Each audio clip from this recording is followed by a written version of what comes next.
pangungunahan ni Kimberly P. Mones at susundan ng pag-awit ng pambansang awit na pupupasan ni Ina Marites L. Sampaga, guro sa Kindergarten 2.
Sa mga aming mga nagagandahang mga panauhin, yung principal po ng parada, si Ma'am Beth. Si Sir Benji po, ang aming division, superintendent, malapit na po, soon na po. Aming division supervisor sa science po, si Sir Benji Samson, at ang aming masipag na taga-Masip Pampurok, si Ginang Nerissa A. Espinosa. Sa aking kapwa guro, sa mga magulang at sa mga magsisipagtapos, muli magandang umaga sa ating lahat. Bago ko po gampanan ang aking tungkulin, hayaan niyo pong ipakilala ko sa inyo ang aking mga kasamahang guro sa Paralang Kanlurang Kanumay. Yan po yung mga kinder. Ayun po tayo mga kinder. Sa grade 1 po ay teachers. Anak ko po. Upo muna mga anak, mamaya kayo.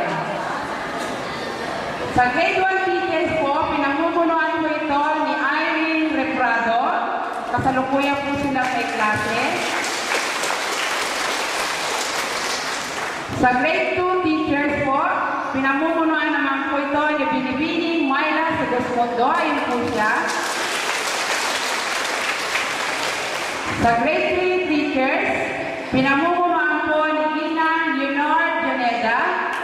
May klase po sila pang umaga. Sa grade 4 po naman, pinamumunuan ni Mrs. Asuncion Galelo. Mamaya po silang panghapon ulit.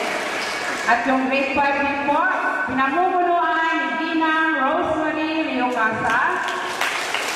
Panghapon din. Bilang Pangulo ng mga samahan ng mga guro, Ginang Nerissa A. Espinosa. Ikinararangal ko po ipakilala sa inyo ang 29 na batang lalaki at 33 batang babae na may kabuwang 62 na kasiyasya po nilang natapos ang curriculum sa Kinder 1. Kung kaya't, hinihiling ko po ang inyong pagpapatunay sa kanilang pagtatapos sa umagang ito. Batay sa pagpapakilala ng Master Teacher na si Ginang Isabelita P. Di Maano, na kasiyasiya ninyong natapos ang curriculum para sa Kindergarten 1.